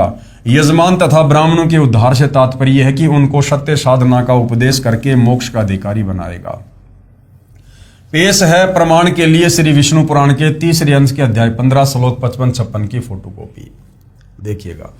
हे भूपाल, पितृगण का आधार चंद्रमा है और चंद्रमा का आधार योग, इसलिए श्राद्ध में योगी जनों को नियुक्त करना अति उत्तम है। हे राजन, यदि श्राद्ध भोजी 1000 ब्राह्मणों के सामने एक योगी भी हो तो वह यजमान के सहित उन सबका उद्धार कर देता है। अब योगी की परिभाषा क्या है? वास्तव में योगी यानी भगत किसको कहते हैं? योगी की परिभाषा गीता अध्याय 2 श्लोक 53 में कहा कि हे अर्जुन, जिस समय आपकी बुद्धि भिन्न भिन्न प्रकार के भ्रमित करने वाले ज्ञान से हटकर एक तत्व ज्ञान पर स्थिर हो जाएगी, तब तू योगी बनेगा, अर्थात भगत बनेगा। यानी आज आप और हम सभी साध संगत वाले भाई बहन, हम सब वास्तव में योगी हैं, भगत हैं, क्योंकि हम पतिव्रता पद पे रह के भक्ति करते हैं।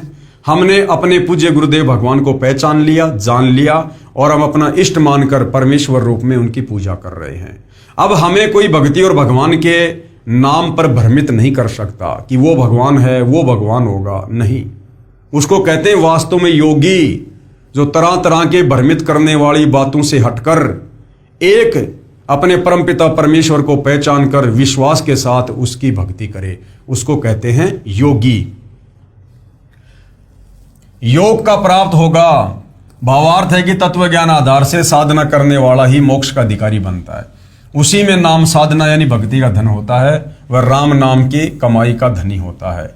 इसलिए ये दास यानी अपने लिए गुरुदेव कह रहे हैं कि रामपाल दास आपको वह शास्त्र अनुकूल साधना प्रदान करेगा जिससे आप योगी यानी सत्य साधक हो जाओगे। आपका कल्याण तथा आपके पितरों का भी कल्याण हो जाएगा। यानी गुरुदेव भगवान ने हमें योगी बना दिया, ये योग साधना देकर, शास्त्र अनुकूल साधना देकर, और हमारे उन 7 पीढ़ियों तक के पूर्वजों का ऑटोमेटिक जो है उनका उद्धार हो जाएगा। वो आज चाहे प्रेत योनि में है, पितर योनि में है, भूत योनि में है, पशु पक्षी योनि में है, चाहे स्वर्ग में है, कहीं पर भी हैं, वहां से गुरुदेव भगवान की शास्त्र अनुकूल साधना जो आप और हम कर रहे हैं, इस साधना के चलते हमारी 7 पीढ़ियों तक के पूर्वज मानव शरीर प्राप्त करेंगे। यानी हम भक्तों ने दुनिया वालों की तरह अलग से कर्मकांड करते हुए शास्त्र विरुद्ध साधना के तहत पूर्वजों के श्राद्ध करने की आवश्यकता नहीं है। और जैसा कि विष्णु पुराण में लिखा हुआ है कि यदि एक योगी अगर भोजन कर ले, उसके सामने चाहे 1000 ब्राह्मण बैठे हों, तो भी उससे कहीं ज्यादा लाभ श्राद्ध भोजी को मिलेगा। तो इसका मतलब ये नहीं है कि यदि किसी के घर में श्राद्ध है और उसको इस बात का पता चल जाए और वो हमें आकर कहे कि भगत जी आ जाओ, हमारे घर पर श्राद्ध निकल रहे हैं, आप भी जरा आ जाओ, भोजन पानी कर लो, तो हम ये सोचकर कि चलो मैं चलता हूं इसके घर पर, मैं तो भक्ति कर ही रहा हूं और मेरे यहां पर भोजन करने से गुरु जी के बताए अनुसार उस परिवार का भी उद्धार हो जाएगा, उनके पूर्वजों का भी उद्धार हो जाएगा। अगर इस प्रकार की गलती हमने की तो ना हमारा उद्धार होगा, हमारा तो उल्टा बेड़ा गर्क हो जाएगा, क्योंकि हमारी मर्यादा खंडित हो जाएगी और ना उनको किसी प्रकार का कोई लाभ मिलना है।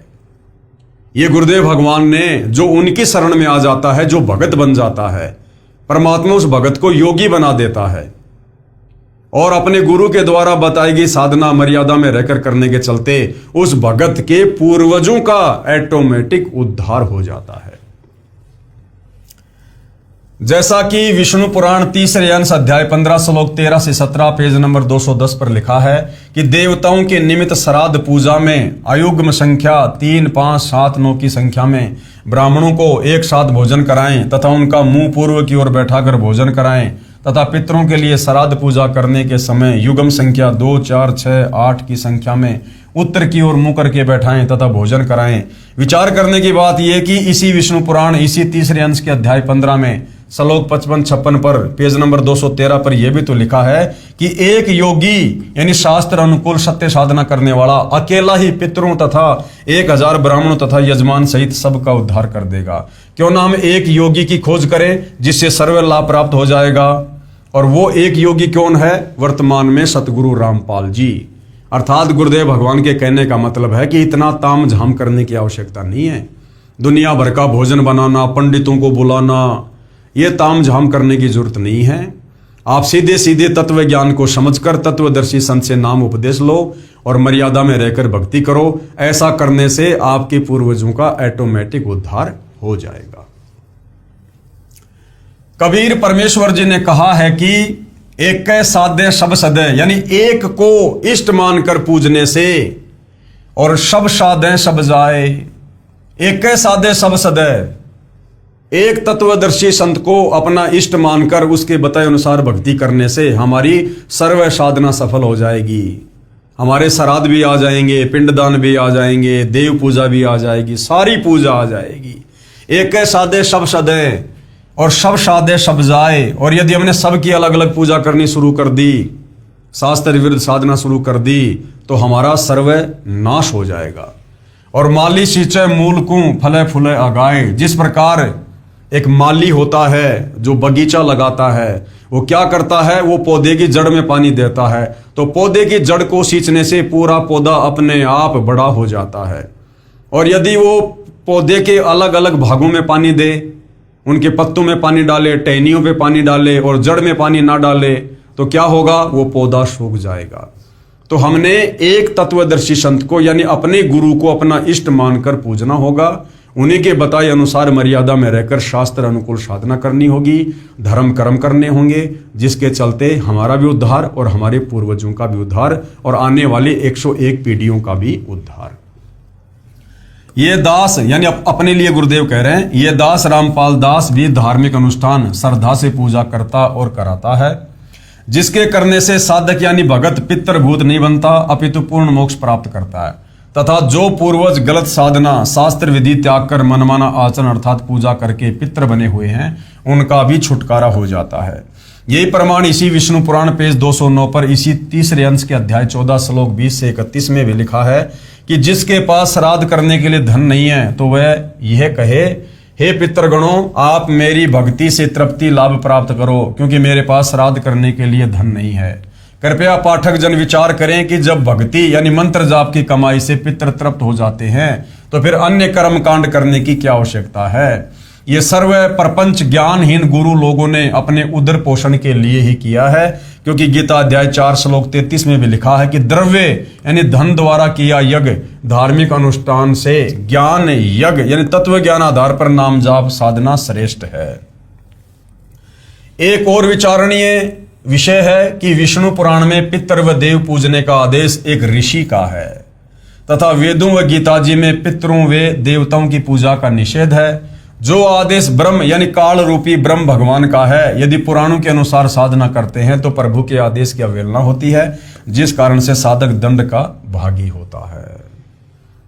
यानी इन पुराणों में श्राद्ध निकालने की या अन्य भक्ति करने की जो भी विधि लिखी हुई है, वो हमारे वेद और गीता जी के विरुद्ध है। ये पुराण ऋषियों का विशेष अनुभव है, और इन ऋषियों का अनुभव जो वेद और गीता जी से मेल नहीं खाता है, वो हमारे किसी काम का नहीं है। तो कहने का मतलब है, यदि हम इन पुराणों के अनुसार भक्ति साधना करते हैं, तो ये परमात्मा के आदेश की अवहेलना है, और परमात्मा के आदेश की अवहेलना करने का मतलब है हम किसी भी प्रकार से मोक्ष प्राप्त नहीं कर सकते। आगे भाइयों और बहनों, श्राद्ध करने की श्रेष्ठ विधि क्या है। अब जनता की अदालत में जनता अध्यात्म में रुचि लेते हुए जो जो प्रश्न कबीर जी के वकील सतगुरु रामपाल जी से कर रही है, सतगुरु रामपाल जी उनकी प्रत्येक शंका का समाधान, प्रत्येक सवाल का जवाब उन्हीं हिंदू धर्मशास्त्रों को आधार बनाकर जनता की अदालत में दिखा कर रहे हैं, जिसके चलते पढ़ी लिखी जनता अपनी आंखों से सारे प्रमाण देखकर सत्य को स्वीकार कर रही है कि वास्तव में हमारे इन नादान तत्व ज्ञानहीन धर्मगुरु आचार्य शंकराचार्यों ने ना केवल हमें बल्कि हमारे पूर्वजों को भी शास्त्र विरुद्ध साधना करवाकर उनकी दुर्गति ही करवाई है, और आज उनके श्राद्ध निकलवाकर पिंडदान करवाकर हमें भी उन्हीं प्रेत योनियों में भेजने की तैयारी कर रहे हैं। तो भाइयों और बहनों, धीरे धीरे जनता की शंकाओं का समाधान हो रहा है। जनता सत्य से परिचित हो रही है, अपने ही धर्मशास्त्रों से परिचित हो रही है और अध्यात्म में उनकी रुचि बढ़ रही है। तो भाइयों और बहनों, जनता की अदालत में ये मामला इसी प्रकार से जारी रहेगा। सतगुरु रामपाल जी ने सर्व हिंदू धर्म ग्रंथों से सर्व प्रमाण दिखा दिखा के जनता के दिलो दिमाग में ये बैठा देना है कि आपके पूर्वज भी शास्त्र विरुद्ध साधना करने के चलते, इन्हीं धर्म गुरुओं के द्वारा भ्रमित साधना को करने के चलते आज उन प्रेत योनियों में, पितृ योनियों में कष्ट भोग रहे हैं। और आप आत्माओं से भी वो श्राद्ध निकलवाकर, कर्मकांड करवाकर, शास्त्र विरुद्ध साधना करवाकर उन्हीं आपके पितरों के पास, उन पितृ योनियों में भेजने की तैयारी हो रही है। और यदि समय रहते आप जियों ने तत्वदर्शी संत के ज्ञान को समझकर उनसे उपदेश ग्रहण नहीं किया तो अंत में आपकी भी वही दुर्गति होगी जो दुर्गति आपके उन पूर्वजों की हो रही है। तो पढ़ी लिखी जनता है, अपनी आंखों से, अपने ही धर्मशास्त्रों से सर्व प्रमाण देखकर समझ रही है, विचार कर रही है, विवेचन कर रही है। और धीरे धीरे सतगुरु रामपाल जी इस पवित्र पुस्तक कबीर बड़ा या कृष्ण के माध्यम से जनता की तमाम शंकाओं का समूल समाधान कर देंगे। और समाधान करने के उपरांत ये शिक्षित जनता अवश्य वर्तमान में जगत गुरु तत्वदर्शी संत रामपाल जी से शास्त्र अनुकूल साधना लेकर अपनी आत्मा का कल्याण करवाएंगी, ऐसी हमें आशा है। तो भाइयों और बहनों, जनता की अदालत में मुकदमा इसी प्रकार से जारी रहेगा जब तक ये मुकदमा किसी ठोस निर्णय पर नहीं पहुंच जाता है। तो आज के वीडियो में केवल इतना ही। कल फिर हम परमपिता परमेश्वर जी के आशीर्वाद से आगे की चर्चा के लिए आप भाई बहनों की सेवा में हाजिर होंगे। तब तक पूज्य गुरुदेव भगवान हम सबको आज्ञा दें, आशीर्वाद दें, सद्बुद्धि दें, हमारा मार्गदर्शन करें। बंदी छोड़ सतगुरु रामपाल जी परमेश्वर जी की जय हो।